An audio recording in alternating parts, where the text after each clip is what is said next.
First story. My fiancé abandoned his family after his mom allowed his stepdad to saw and abuse him. But it's been 15 years, so I demanded that he move on. Or I invited her as my side guest and forced a reconciliation. And my entitled fiancé abandoned me and called off our wedding. Now I'm regretting my actions. I 33F am sitting in the break room at work right now, still shaken from what happened last night. And honestly, I don't know what to do, or if I even feel the same way about our relationship anymore. I've been with my fiancé 35M for 4 years. When I met him, I honestly thought he was one of the kindest, most thoughtful people I'd ever known. He's calm, responsible, self-made, and super independent. That last part is kind of key. He's always done things alone. No real family holidays, no visits back home, no mention of childhood birthdays or anything that most people would think is normal to bring up in a relationship. He told me early on that he had a complicated relationship with his mom and stepdad, and that they weren't really in his life. I respected it. I didn't press. Over time, I got more of the picture. His dad left when he was 4 and never came back. His mom remarried, had 2 more kids, and, according to him, kind of emotionally checked out on him. From what he said, his stepdad never claimed him as a son, and his mom just let that be. Then after his first year of college, she called and basically told him not to come back home. He blocked her. And that was that. It's been over 15 years since he's had any contact with her. He does talk to his half-sister. She's 25 now. I've met her a couple times, and she's very sweet. Quiet but protective of him. She doesn't bring up their mom either. So, all that to say, I've always known his family situation wasn't great. But I guess part of me thought that maybe with time, things would shift. Not that I expected a full reunion or forgiveness or anything cheesy like that, just, I thought once we got engaged, maybe he'd at least think about a civil reconnection. I'm the opposite of him when it comes to family. My parents are still together, super loving, suburban middle-class types. My younger brother's flying in from grad school just to help with decorations. When I told my mom we were engaged, she cried. They've all embraced him too, by the way. They love him. They know his background, and they've never judged. We started planning the wedding last summer. Everything's been mostly smooth budgeting, venue, guest list until we got to the invitations. That's where this fight started. I asked if he planned to invite his mom or stepdad. He gave me a very calm no, and I let it go at first. But I did bring it up again a couple days later. Not to push, just to ask if he was sure. That maybe he'd regret it later or wish he'd tried. He said, very plainly, that he's not inviting them. That they hurt him in ways I'll never understand. I accepted that. For the moment. Here's the thing though, this has always been a weird wedge between us. Not just with the wedding. There have been other moments too where I felt like he reacts bigger than the moment calls for. Like, one time 2 years ago, we were visiting my parents, and my mom asked him what his mom was like growing up. Totally normal small talk. And he shut down for the rest of the night. Didn't speak, didn't eat, and barely said goodbye when we left. Then there was his 34th birthday. I had this idea to put together a little scrapbook of his childhood pictures. So I texted his sister and asked if she had any baby photos of him. She texted me back kind of awkwardly and said she didn't want to get involved. When I told him what I'd tried to do, he got quiet, left the apartment for a few hours, and didn't say a word about it when he got home. So yeah, I guess I should have taken the hint that this subject is radioactive to him. But the truth is I just didn't think it was healthy that he'd cut off all contact forever and never even entertained the idea of reconciliation. Especially now, with the wedding coming up. This is such a huge life milestone. I felt like maybe this was the right time to try. Not for them, but for him. Which brings us to last night. We were sitting on the couch going over the save the dates and finalizing the list. I brought up his family one last time. I asked him again if he was sure. I said, "Are you sure you don't want to invite your parents? I feel like I might just invite them on my side." I wasn't trying to go behind his back. I genuinely meant, like, maybe I could be the one to reach out. A peace offering or something. Not to manipulate him. I thought it would show that someone wanted him to have that connection. That's when he snapped. He looked me dead in the face and said, "We should probably just throw the invitations away, then. Because if you can't respect what I've been through, then I don't want to marry you." Then he got up and walked into our bedroom. I waited about 15 minutes and then went in to talk to him. He stood up, walked right past me, grabbed his keys, and left the apartment without saying a single word. He didn't come back until 11 p.m. and crashed on the couch. Didn't say anything then either. This morning he got up, took a shower, didn't even look at me, and left. I don't know if we're broken up. I don't know if this wedding's even happening anymore. I called in late to work just to cry in the bathroom for a bit. And now I'm typing this out because I feel like I'm going crazy. I know this was a sensitive topic. But I didn't scream at him. I wasn't demanding anything. I thought he'd understand why it mattered to me. Why it feels incomplete without even trying. Isn't that what marriage is about? Being willing to face hard things. But now I'm wondering if I just pushed a button I wasn't allowed to push. Again.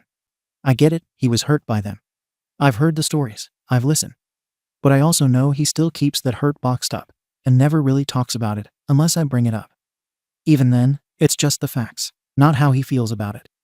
I think he thinks ignoring it makes him strong. But when it comes up, he shuts down or leaves. That doesn't seem like peace to me. This wasn't about me not respecting what happened to him. It was about trying to bring something full circle. I wasn't asking for a family reunion. I wasn't asking for lunch with his mom. I just thought, if we're getting married, maybe we should at least see who shows up. If they even bother. I figured if they didn't come, he'd have his answer. And if they did, then maybe it meant something. That's what I told myself. But now I'm sitting here questioning how well I actually know him. 4 years together. And I don't think I've ever seen him that cold. The sentence he said to me last night didn't sound like frustration. It sounded like he meant it. Like he'd already mentally ended it. All because I asked about his mom. I keep circling back to something that happened in year 1 of our relationship. It was our first big fight. Not even a huge one, just a disagreement over me going to see my ex-boyfriend's band play live. I had no feelings for the guy, and my college friends were going. When I brought it up, he didn't say no directly, but his face changed, and he said, "That's your call." I went anyway. He didn't speak to me for 2 days. Not angry silence, just nothing. And then when I finally asked if he was still mad, he said, "I just decided how I see people after they show me who they are." It scared me, honestly. It was so final. Since then, I've always felt this unspoken rule that if I hit the wrong topic or say the wrong thing, he doesn't argue, he just exits. Physically or emotionally.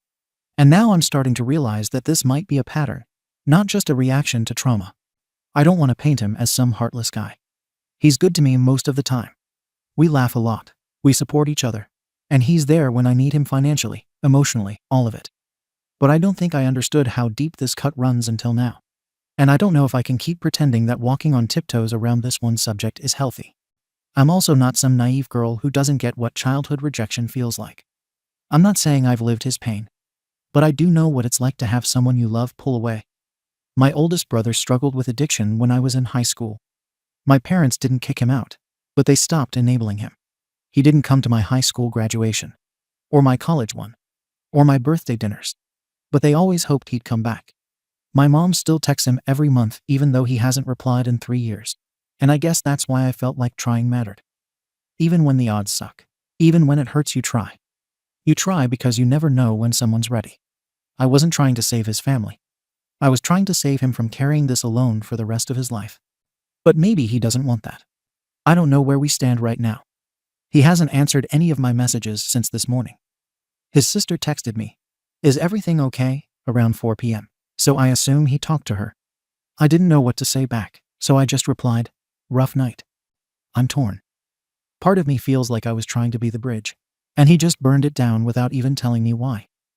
The other part of me wonders if I've been ignoring warning signs and convincing myself that he's just processing things differently, when really, he's just emotionally unreachable when it counts. And I know how Reddit works. I know people will say, "He told you clearly, and you pushed anyway."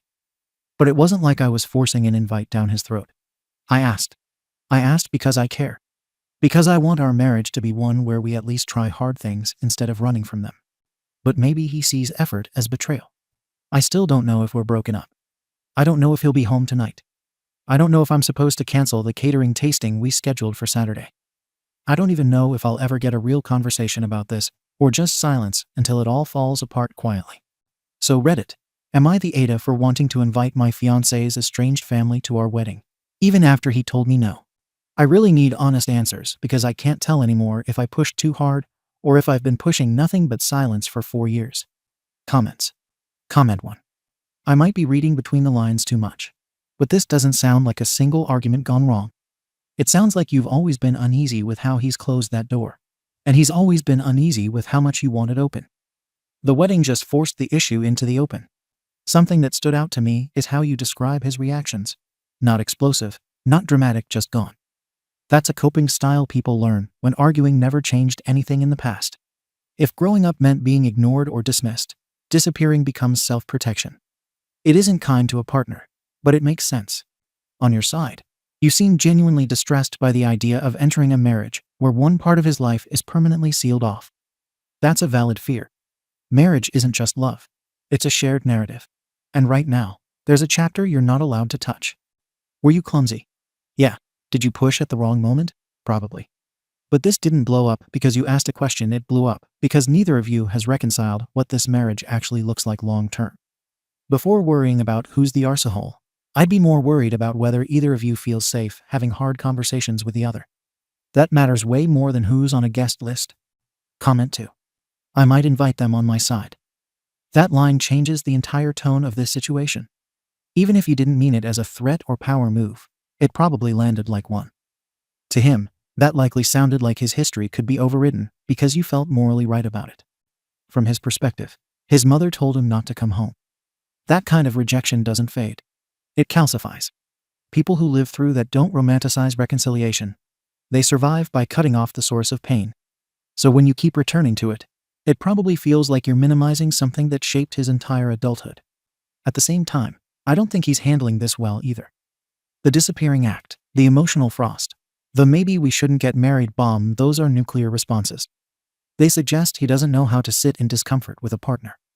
That's a serious issue for marriage, because life is one long stream of uncomfortable conversations. This reads like two people who love each other, but never learned how to fight fair together. You're reaching, and he's retreating. Neither of you is wrong for how you feel, but the collision here was predictable. Comment 3. Everyone's going to have an opinion about the invites, but the part I keep going back to is how many times you've brought this up and how clearly he's told you no. I don't think you're evil or disrespectful, but I do think you kept digging at a wound he's spent years trying to bury. It's easy to forget that not everyone sees family as something sacred. For some people, it's just where the damage started. He doesn't owe anyone from his past an olive branch, just because it would make a pretty wedding day. That moment on the couch when you said you might invite them. That was the tipping point. Even if you meant it differently, you took the power out of his hands and tried to reframe the narrative. But I also get your side. You weren't trying to sabotage him. You wanted him to heal, or at least not go into this marriage with a brick wall behind him. But the way you went about it pushed a guy who doesn't do confrontation into a corner, and he bolted. At the end of the day, this feels like two people trying to force different versions of closure on each other. The question now isn't who was right, it's whether either of you can even meet in the middle anymore. Update. A lot's happened since my original post, and I've debated even coming back here, but I feel like I need to get it off my chest. I also want to respond to the comments that basically said I crossed a line and made it all about me. You're not wrong, but it's also not as black and white as everyone thinks. So, here's what actually happened. After that night where he walked out and slept on the couch, we didn't talk for almost 2 full days. I gave him space, but in that space I couldn't stop thinking about how unfair it all felt. He kept saying I didn't understand. But how could I understand if he never told me the full truth? That's when I made the call. I found his mother's number through his sister's Facebook. I didn't tell him. I just called her. I expected coldness, defensiveness, maybe anger. Instead, she sounded soft, quiet, like she was waiting for this call. She told me she's thought about reaching out to him for years, but never knew how. She admitted that things went badly and that mistakes were made. She said she'd always regretted how that last conversation went, and that she never should have let it get to that point. I asked if she'd want to come to the wedding just to be there. She cried. Told me she'd be honored. That maybe it could start something new. I didn't tell him about the call. I figured once the initial anger wore off, he'd see it for what it was. A gesture. A bridge. Then I pushed further. I invited her to a dinner I was planning with my family to talk about final wedding details. I told her it would be low-key. I didn't tell my fiancé she'd be there because, honestly, I didn't think he'd come if I did. I just wanted them in the same room. Not to hash everything out, just to coexist for a couple hours. The dinner blew up. We got to the restaurant first. My mom, dad, brother, and a few close family friends were already seated. His mom showed up right before he did. The second he saw her, he froze. Like completely froze. Didn't move, didn't speak. Just stared. My brother stood up to greet him, not realizing anything was wrong. My fiancé just turned around and walked straight out of the building. I followed him, and he just looked at me and said, "You brought her here?"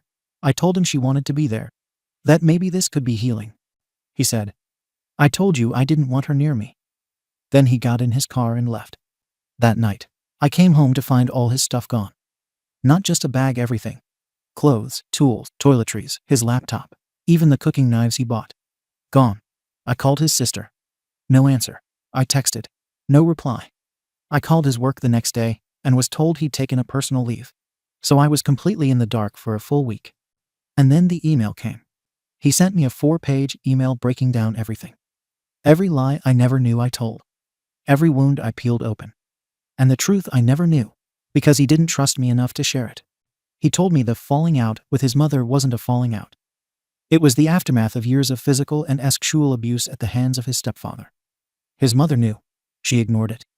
Denied it. Told him not to ruin her marriage. When he finally documented his injuries and went to the police, she told them he was disturbed and made it all up. His stepfather's lawyer buried the case. His mother didn't just say something in anger. She kicked him out because he tried to escape. She chose the man, hurting him over her son. And she never looked back. When I asked him about his scars years ago, he said he got into some fights. I believed him. He said it like it didn't matter. He never gave me a reason to dig deeper. I never asked twice. I thought the silence was just emotional repression. I thought I was being patient. But he said in the email that the only reason he didn't share the abuse earlier was because of me. Because he saw the way I talked about forgiveness and family and giving people a chance. He didn't trust that I'd believe him. And when I went behind his back, when I invited her after he said no, it proved to him he was right not to trust me. And yeah, he said we're done. No wedding. No more contact. Just done. I tried to reply. I tried to call. I even emailed his sister nothing. So I went to his mother again. Told her what happened. Asked if she could reach out. Her tone changed. Cold this time. She said she wasn't getting involved in drama. That she thought he was over it by now. That he always had a flair for making things up. That's when it finally clicked. He wasn't the liar. I was the fool. For years, I've told myself that people say things they don't mean. That parents get overwhelmed, and we should try to repair before it's too late. I told myself it wasn't healthy to hold grudges. But it was never about grudges. It was survival. His mother didn't just fail him, she helped destroy him. And I walked her right back into his life with a smile on my face. My own family doesn't even know what happened. I told them he had a family emergency. That we postponed the wedding. I can't bring myself to explain the truth about what I did. About what I undid. I still think about that night in the restaurant. About how still he went when he saw her. Like his body had just shut off. And I keep hearing myself say, she wants to be there. Like that was a good thing. People kept saying in the comments that I needed to stop thinking like a daughter and start thinking like a partner. But I don't think I've ever known what that means. I thought helping him reconnect would be love. I thought pushing him gently was support. But all I did was put my version of healing above his reality. Now I don't get to fix it. I don't know where he is. I don't know if he's safe. I don't know if he's alone. All I know is, I wasn't the person he needed me to be. I was too busy being the person I thought he needed. And that difference cost us everything. For everyone asking, yes, I've started therapy. I'm not posting here to get points or be forgiven. I don't think I deserve that. I just wanted people to understand that even good intentions can ruin someone's life if you're not careful. And that love, real love, sometimes means keeping your hands off the thing that hurts, even if you think you can make it better. He asked me to leave him alone. So I will. But if you're ever in my shoes, and you think your way is the only way to love someone back to peace, just stop. Ask first. Listen harder. Because I didn't. And now there's nothing left. Comments. Comment 1. There's a part in your post where you talk about giving him space, and then in the same breath describe secretly contacting his mother, planning a dinner, and lining her up like a surprise guest appearance. That's not giving space. That's staging a reveal scene from a Hallmark movie in a guy's real-life horror story. You didn't even tell your own fiancé that his abuser's protector was coming. What did you think was going to happen? Hugs and closure. It's wild that you still needed Reddit to explain the damage. That tells me you never actually believed his pain had weight. You thought he was being cold, distant, and dramatic. So you treated him like a broken man who just needed a gentle push back into love. But people who survive SHT like that don't need pushes. They need to be left the hell alone when they ask. Comment 2. This one broke me a bit. You rationalized every step. The phone call, the invite, the dinner ambush. You layered your intentions like armor. But underneath, it was all fear. Fear of marrying someone with an open wound you couldn't stitch shut. Fear of what your friends and family might think if there were empty chairs with his last name on them. So you tried to erase the gap and clean up the mess for the wedding photos.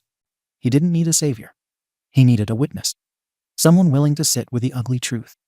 Instead, you offered him a version of his mother dressed in better words. This wasn't about healing.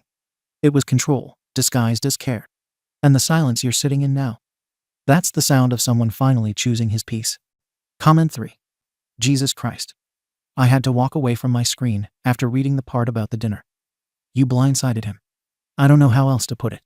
He told you no multiple times, and you made a choice to believe your idea of healing mattered more than his lived trauma. You didn't just ignore his boundary, you handed the woman who covered for his abuser a front row seat to his wedding, and then acted like it was compassion. And then you still ran to her after he cut you off. She gave herself away the second she said he had a flair for making things up. That line alone proves everything he said about her was true. You wanted her to be something she never was, and now he's paying for that fantasy. I don't doubt that you loved him, but you loved him in a way that served your narrative. You lost him because you wouldn't accept that not all family fractures get a clean repair. Comment 4. You said he should have clarified his scars when you asked. Jesus. You honestly think someone who was eaten up and sexually abused by the man his mother defended should have had the burden of giving you a clear PowerPoint about his trauma? He told you the truth the way survivors usually do, quietly, in pieces, with long silences between. And instead of listening, you filled in the blanks with whatever made you more comfortable. You weren't looking for the truth. You were looking for something you could fix. That's why you kept pushing. And when he didn't give it to you, you went and played diplomat with the woman who effing erased him from her life to protect a predator. You thought her crying on the phone was remorse. No, it was a performance. And you bought it. You gambled his sanity on your version of closure. And he walked. As he should have. Update. I'm back because pretending this ended cleanly would be a lie. I read the comments last time. I told myself I understood them. I even tried to apply them. I went a few weeks without reaching out. I told people we were done. I boxed up leftover wedding stuff and shoved it in the closet. I went to work, came home, slept badly, and repeated. It didn't stick. What I couldn't shake was the idea that I abandoned him right when things finally made sense. Once I knew the truth, once I knew what actually happened in that house, it felt wrong to just walk away. I kept thinking, I was engaged to this man. I love him. I should be able to help him recover from something that wrecked his life. Not fix it. Help. Be there. That line kept looping in my head. So I broke the silence. I emailed him. One email. Short. I apologized for the dinner. I apologized for contacting his mother. I told him I believed him. I told him I wanted to support his recovery, and that I would do it his way, quietly, with professional help. I didn't hear back. A few days later, I sent another email. I said I was postponing the wedding indefinitely, not canceling it, because I wasn't ready to let go. I framed it as giving us time, not pressure. Still nothing. I talked to my friends. This part matters. They've watched me unravel. They also adored him back when we were together. They remember him as kind, steady, and dependable. One of them said something that stuck. He doesn't see himself the way other people do. He doesn't see the good. That turned into an idea I shouldn't have entertained. We planned a small get-together. Not a setup, not a trap, just friends. The idea was to remind him that people see him as strong, not broken. To make him the hero of his own story for once. I told myself this was supportive. Healing through community. He'd see familiar faces and maybe feel safer. He didn't know about it. I found out where he was staying through a mutual friend who thought I already knew. I showed up with 2 friends. We didn't go to his door. We waited in the courtyard. When he came out and saw us, the look on his face wasn't surprise. It was alarming. I started talking too fast. I said I was trying to move on and couldn't. I said I believed him. I said everyone there respected him. One of my friends jumped in and said how proud they were of him for surviving everything. Another said he was a good man and deserved happiness. He told me to leave. He said he asked me to leave him alone. I said I wasn't there to fight. I said I was there to help. He repeated himself and walked away. The next day I got an email from a lawyer. Temporary restraining order. No contact. No approaching his home or workplace. Communication only through counsel. My hands shook reading it, but part of me still told myself this was fear talking. Trauma talking. That if he could just talk to a counselor with me present, things would soften. So I booked one. A licensed counselor who works with couples and trauma. I sent him the appointment details through my lawyer, saying attendance was voluntary. I thought the professionalism would make it acceptable. The counselor replied to me first, asking if both parties had consented to joint sessions. I said not yet. The counselor declined to proceed. I spiraled. This is where I did something I can't justify cleanly. I tried to expose what happened to him, thinking it would protect him. I contacted a victims advocacy group and asked about reporting pathways, civil options, and media attention. I didn't use his name, but I described the situation closely enough that it wasn't abstract. They asked if he wanted this. I said I believed he was too scared to say yes. They told me to stop. They said without his consent, anything public could re-traumatize him. They said good intentions don't cancel harm. One of them said, support means following, not leading. That sentence knocked the wind out of me. Meanwhile, my parents intervened. They asked questions. Why was I still trying to reach him? Why was there legal paperwork? Why were my friends being contacted by lawyers? When I explained, my dad went quiet. My mom said something I didn't expect. This isn't love anymore. This is obsession. They gave me a line I didn't think I'd ever hear. Get help, or we will step back from supporting you financially and emotionally. They said they couldn't watch me burn my life down while calling it care. I still tried one last angle. I wrote a letter to his sister. I didn't ask her to intervene. I asked if she would pass along a box of his belongings I'd found along with an apology letter. She replied with one sentence, "Do not contact me again." Then she blocked me. After that, he vanished. Changed his location. Mutual friends stopped responding. I heard secondhand that he switched jobs. I don't know where he lives now. I don't know how he's doing. I just know that I'm shut out completely. The restraining order was finalized. Seeing my name next to words like prohibited contact did something to me. It stripped away every story I'd been telling myself. There was no way to frame that as support. There was no way to pretend I was helping him heal. The law doesn't care about intentions. It only looks at actions. So I stopped. I canceled everything wedding related instead of postponing. I emailed vendors, ate the deposits, and didn't argue. I told friends to stop updating me. I blocked his mother myself this time. I started therapy. Saying, I'm thinking of getting help, would have been another lie. I'm already in it. Twice a week. Not couples work. Individual. We're unpacking why I needed to be the one who stayed, the one who fixed, the one who made sense of pain that wasn't mine. We're talking about why being needed feels like safety to me. About why silence feels unbearable. I don't know what reconciliation even means anymore. I know I wanted him back badly. I know part of me still does. But I also know that wanting someone doesn't give me the right to keep reaching when every signal says stop. If he never speaks to me again, that will be the consequence of what I did. If he heals without me, that's still healing. I'm trying to sit with that without turning it into another mission. I'm not asking how to get him back. That door is closed, and pretending otherwise would keep me stuck. I'm asking whether starting therapy now, after everything, is too little and too late, or if this is the only responsible move left for me. I thought love meant persistence. I'm learning, too late, that sometimes it means leaving someone alone exactly when every instinct tells you not to. Comments. Comment 1. This isn't romantic. It's dangerous. You're spiraling and trying to wrap it in language that sounds like healing and support. But the truth is, you crossed the line into stalking a long time ago. You're building this entire world around someone who told you he doesn't want to be found. And you're not listening. You're just moving the pieces around to keep the fantasy alive. Get help. Therapy isn't a checkbox. It's the only path left that doesn't end in further damage. He changed his job and his home, filed legal paperwork, and cut off mutual friends, and you're still out here acting like there's some secret method to unlock him. There isn't. Let go. Heal for real. Or this is going to get worse. For both of you. Comment 2. You know what I think broke him the most? You made him relive being unheard again. His mom didn't believe him. The cops ignored the bruises. The system threw it out. Then years later, The one person he trusted brought his abuser's defender into a restaurant and called it reconciliation. And even after all that, you still thought he'd come around if you just worded it right, or brought the right friend, or booked the right therapist. You were so busy trying to be his breakthrough that you became another silence he had to escape from. He didn't disappear because he's afraid of healing. He disappeared because he had already survived once, and you were dragging him back toward the fire like it was a favor.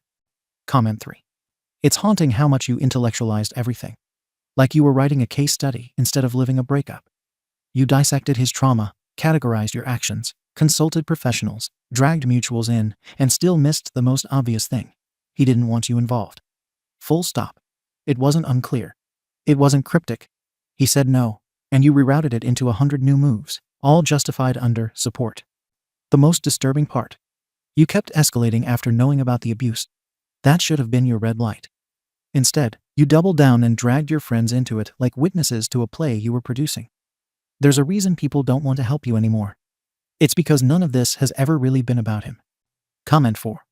You think you are trying to help, but everything you did screamed, "He owes me closure." That's what drove it. Not some selfless mission to support his healing. You hated that he could shut you out and not look back.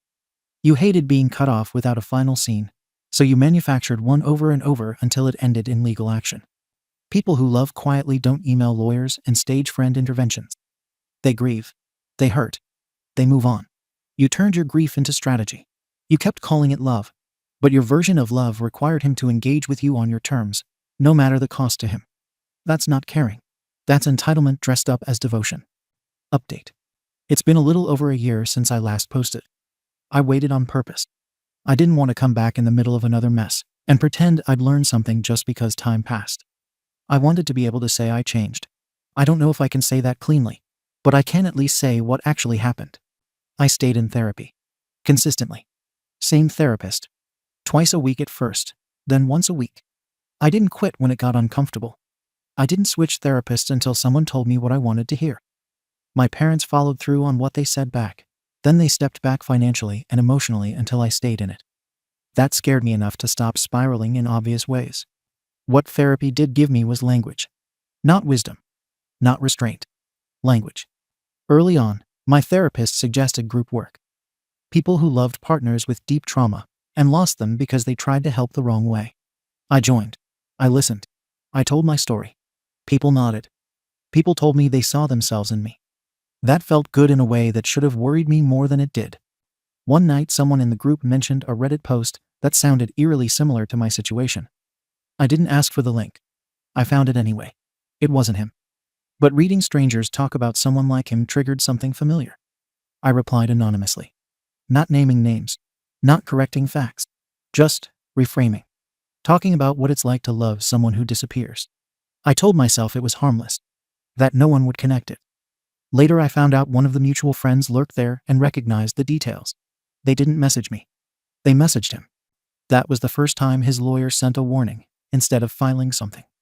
Around the same time, therapy homework included repair attempts. Not sending them. Just writing. Writing apologies you never deliver, to understand where responsibility actually sits. I wrote dozens of pages. Then I made the same mistake I'd made before, but dressed it up better. I reached out to his sister. It was a long message. Measured.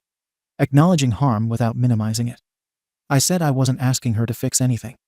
I said I just wanted her to know I believed him completely, and that I was working on why I needed to intervene instead of listen. I hit send and sat there shaking, convinced this was finally the right version of me speaking. She forwarded it to his lawyer. No reply. Another therapist's suggestion was community involvement, putting care outward in places where it's actually wanted. I volunteered with a nonprofit supporting survivors of abuse. Not in a counseling role, just logistics. Scheduling. Fundraising emails. I told myself this wasn't about him. But I also talked about it. Too much. I let people know why I was there. I framed it as growth. Someone from the organization gently pulled me aside and told me my motivations didn't seem as settled as I thought they were. They suggested a break. I took that as rejection instead of feedback. I told myself I needed closure that didn't involve reopening wounds. That meant staying far away, and I did mostly. For months at a time. Until I convinced myself that growth deserved acknowledgement. I asked a mutual friend if they'd read a letter I'd written and tell me if it sounded grounded. They agreed, hesitantly. I told them not to pass it on. They didn't promise that. A week later, I learned it had reached him anyway, attached to an email that said, "I don't think she's okay." That one ended with another legal letter. Firmer. Less patient. Still not a charge. I stopped then. For real this time. That night, I cried harder than I had since the engagement ended. Not because I missed him in the way people romanticized, but because I finally understood how relentless I'd been while telling myself I was healing. Therapy didn't make me less capable of harm on its own. It just made me better at justifying it. Here's where things stand now. I've been no contact for months. Real no contact. No intermediaries. No writing was meant to be found. No processing that leaks outward. I changed therapists after acknowledging I needed someone who would stop me when I dressed compulsion up as insight. My parents resumed contact slowly, with conditions I didn't fight. I still attend therapy. I still get the urge to reach for proof that I've changed. I don't act on it anymore. I don't expect reconciliation. I don't even frame that as a possibility. Not because it hurts to hope, but because hoping in that direction keeps pulling me off the ground. I'm writing this update because people asked whether therapy helps someone like me. It can. But only if you accept that learning language before learning restraint makes you dangerous in quieter ways. I wasn't trying to ruin his peace anymore. I was trying to be forgiven without being invited back. If you're reading this and recognize yourself, stop earlier than I did. Stop when the word help starts to feel heavy in your mouth. Stop when growth turns into a performance. Stop when the person you claim to care about has to involve lawyers to stay safe. I don't know what he's doing now. I don't ask. I don't check. That's the only honest progress I can claim. And it has to be enough. Comments. Comment 1. You're still writing about him. After everything, legal letters, restraining orders, people begging you to leave him alone, you're still making posts like this as some tragic monologue where you learned something deep. But you didn't learn to stop. You just learned to repackage the obsession with better vocabulary. You insist you're not seeking reconciliation, yet every paragraph curves back to him, as if you never learned a different direction. He moved cities, changed jobs, dismantled his old life just to get distance from this story, and still you hover at its edge. Every step you call growth is just another careful glance over your shoulder, hoping he notices. That isn't healing. It's fixation softened by language and legitimized with a therapist's seal. Comment 2. Every time someone told you to stop, you heard, "Not yet." Every warning became a challenge. You weren't misunderstood, you were told, flat out, that your presence made things worse. And your response was to find prettier words for the same behavior. You said you changed, but it's clear what really changed was the packaging. The part where you said therapy didn't make you safer, just more convincing. That line matters. That's probably the most honest thing in the entire post. The rest of it feels like someone trying to win points for finally doing what should have happened months ago. Nothing. You don't get a ribbon for stopping after a restraining order and 3 lawyers. You get to sit with it and not turn it into a goddamn redemption arc. Comment 3. You've confused insight with entitlement. You keep saying you're processing, you're growing, and you're not reaching out, but every piece of progress you list has his name hidden underneath it. Volunteering where survivors gather, writing fiction that mirrors your failed engagement, messaging his sister under the guise of amends. It's all just new routes to get near a person who made it very clear he wants space that's untouched by you. This isn't growth. It's strategy disguised as grief. You want him to see you differently, to know you've changed, to witness your evolution like some quiet bystander who'll eventually say, "Okay, maybe she wasn't so bad." That's not how it works. If healing needs an audience, it's not healing, it's PR. The hardest part about screwing up the way you did is that you don't get to pick when people forgive you. Sometimes they never do. And sometimes the best you can hope for is to become someone who doesn't keep apologizing in new formats. Real growth is boring. It's silent. It's done alone. Write that part, not another version of the story where you almost got it right. Second story. My so-called friend kept triggering my trauma, so my friend group left her. Now she apologized and demanded I tell every friend she apologized and make everyone friends with her again, and harassed me. I want to TW for abuse because I mention it a lot. Sorry for the vent, but it's helped. I have an ex, Michael Long R story, but in my bio. And he basically would make me sick literally to get back at me whenever he got upset with me. He was abusive.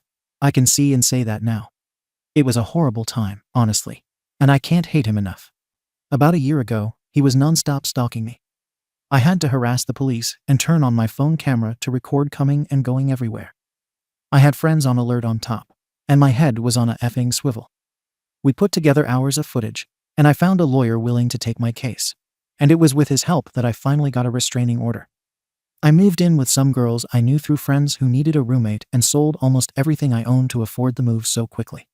Now he isn't allowed to be near me, but I still find myself feeling cagey in public. I've started going out with my roommates and friends more, and I'm just a hard person to meet up with at the bar. I only eat food made by people that I trust or from restaurants. If I don't trust you, I'm not eating it. I might pretend to nibble, but I won't actually eat it. I carry granola bars and pistachios in my bag just in case.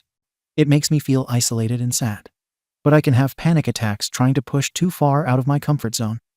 I feel like the wet blanket of my friend group and feel bad every time I decline an invite. Well, night happened, and we all went to a friend's for dinner. It was a potluck, so I made a couple dishes I could eat, and I knew I could eat the food my 3 roommates made because I do trust them. I didn't eat anything outside this. This isn't new to most people, but it did become a topic of conversation when Tommy started to make comments. I tried to change the subject, as did my roommates and other friends, but she flat out asked, "What's your damage anyway?" and laughed. I started to tear up, and she waved it off like, "Oh, don't be sensitive. I'm just joking or whatever." So I just broke down crying. She sort of panicked and said, "Oh, SHT, are you seriously crying? Girl. Okay." And I got so angry. So I told her that I have an ex who fed me food I was allergic to and would put stuff in my food as a form of control, that I'm in therapy but have deep PTSD, that it's hard for me to go out to dinners, and that this was one of the first times I tried because it's a potluck, and I knew I could hang out for the New Year's celebration, that my roommates and I were excited because I could try to do something normal after the abuse I suffered, and that now I feel like I should just leave. Tommy got really quiet and just got up to go to another room. My roommates managed to mostly distract me, and we did have some fun. We did the countdown, and I even had a few drinks and loosened up a bit. I thought that was it, but Tommy apologized via text. She then requested that she tell everyone that she apologized, and that we're good now so she can stop being iced out of the groups. I asked my roommates, and they shared that after Tommy left the room, most of the people there, outside her husband, were cold to her and avoided her. She felt so out of place. They left before the countdown. And now a bunch of the friend groups there have stopped inviting her out or have outright canceled plans with her.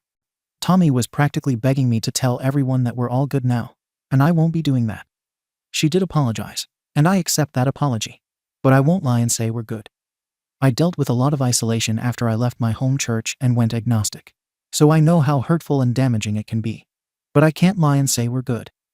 Even if she was drunk, what she did and said deeply hurt me and made me not want to try and go out again after almost a year of therapy to get me past this. I work from home and go to the same 3 bars almost exclusively with a trusted friend, and that's it. That's the extent of me going out. I have a vision board where I can work myself up to taking a vacation out of town by this time next year, and I feel like that party was a step forward, but she put me 3 steps back. So hell, it might be mean, but F her. It's not my fault or problem people saw an issue in the way she treated me. Oh, and her excuses were that she was drunk, and she's been upset since when we met 6 months ago at the housewarming, and I didn't eat her food. She said she tried to find out foods I like, but I didn't eat that at the next gathering, and so on and so on. And for some goddamn reason, it became her life mission to have me eat her food. Why? Because I've cooked since I was a child, and everyone loves her food. She caters for events. So how dare I not eat her food? Call me bitter. I don't care. Maybe she'll learn next time to mind her business. I'm not too worried. I did tell my friends I feel bad she's being iced out, but not enough to lie. Which is partially true. I feel for her a bit, but just a bit. I hope she's having the day she deserves. Edit. Someone asked me for the text she sent for context. Here it is below. Here's the copy and paste I took out names. Hey, I just wanted to reach out because I've been thinking about the other night, and I feel like things got way blown out of proportion. I was obviously drunk and joking, and I didn't mean anything by it at all. I hope you're good. If anything I said upset you, that really wasn't my intention.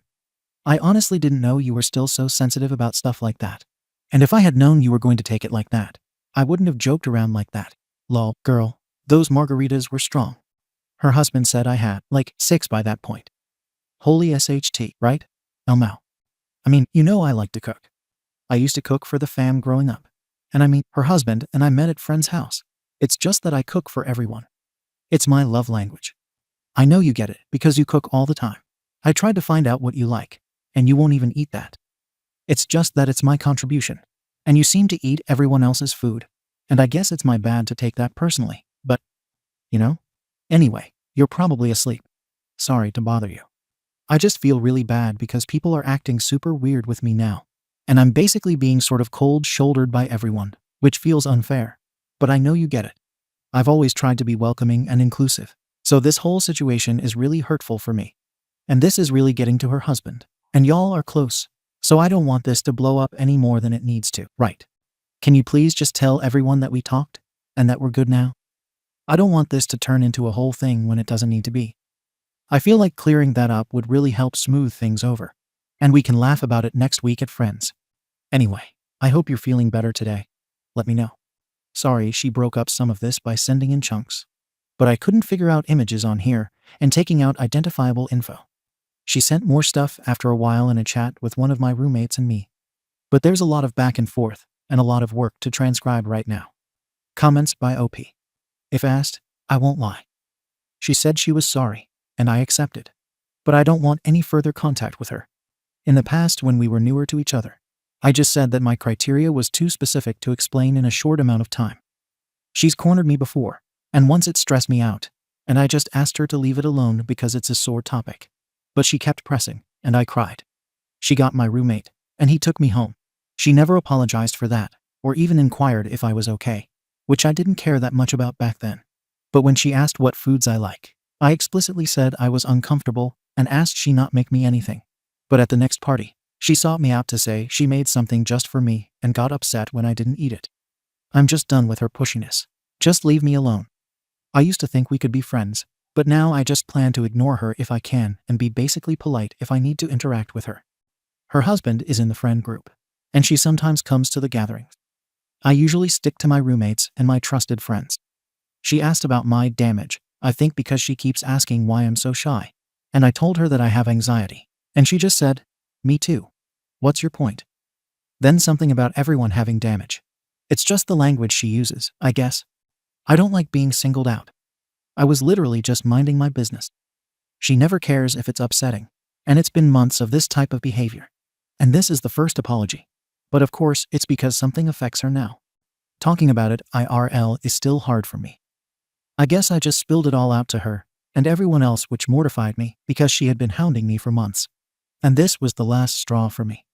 She doesn't ever actually say sorry or I apologize to anyone in my experience other than her husband, which I've heard her do once when she accidentally whacked him as she was talking and gestured too big. Everyone else gets my bad at best. And from there, you're expected to just move on. Update. A few people asked for an update. And honestly, I wasn't sure there would be one, because this honestly feels so boring. But here we are. I chose to stick with my plan and have no regrets. I did tell her I accepted her apology, but I wasn't going to say we're good because we're not. She's not a safe person for me anymore. Her actions have caused me to see her as unsafe. Whatever. All that means is I don't want to hang out with her. I will be cordial when I see her, but we are not friends. No biggie. Not a requirement. Low stakes, right? Well, I was overwhelmed by texts and being asked what happened. So I chose to be neutral and just send the screenshot of her text to me, her apology. That way people could make their own choices, and I feel I was being transparent and not trying to steer the opinions of anyone. This past Monday, there was a group gathering. I went because it was the surprise portion of a birthday celebration for a friend, and I didn't want to miss that. I didn't outright promise to be there, but I know it would mean a lot to my friend if I could make it. It was at a restaurant, which was the last-minute change that wiped out most of my excuses and made me feel more okay about going.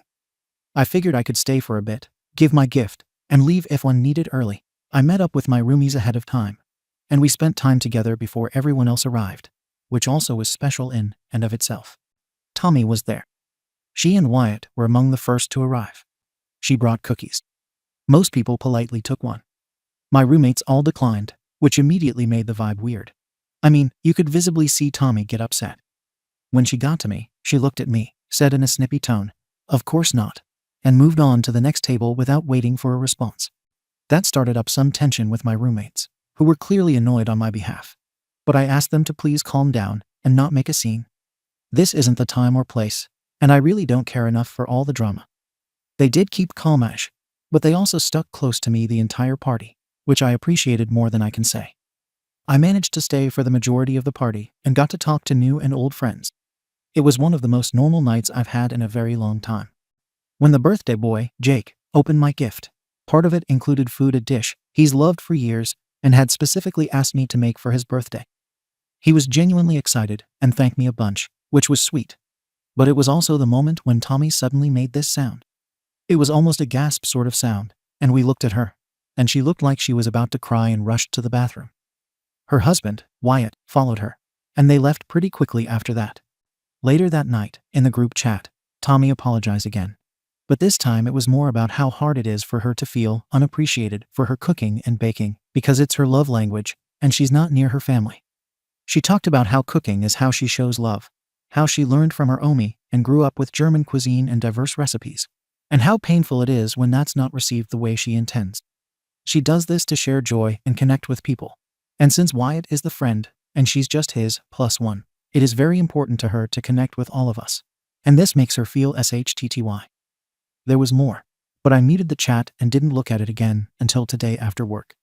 When I checked about 30 minutes ago, I saw that while she never mentioned me by name, she framed the situation as being shamed for loving people through food and holding our opinions of her food in high regard. A few people responded that it wasn't about her cooking, and someone did bring up what she said to me at the night party. She replied that she had already apologized, and then someone else posted a screenshot of her text and explained why it wasn't really an apology. At that point, she tagged me directly and said something like, "Okay then, sorry, OP, I'm sorry," and immediately followed it with how she feels like she's walking on eggshells and needs space. So she won't be accompanying Wyatt to events for a while, unless it's a birthday. The next birthday coming up is one of my roommates. My roommate replied snarkily, "That's okay, you don't have to come for that," and a few people reacted to it. I noticed Tommy's icon drop down, so she definitely read it. She just hasn't responded. At this point, I'm honestly exhausted. I didn't want a public reckoning or to turn a group chat into a courtroom. I just wanted to exist in a shared space without my boundaries being treated like a suggestion rather than respected space. I'm still keeping my distance and leaning on the people who make me feel safe, like my roomies and Jake. I had my therapy appointment, and I feel good letting this go and just moving past it. I'm less angry and more indifferent. I don't know where this all lands, but I'm trying very hard not to take on responsibility for emotions that aren't mine to manage. Thank you for watching the video. If you are interested in listening to these kinds of stories, we've got more in store for you. Simply subscribe to our channel, hit the like button, and share it with your friends.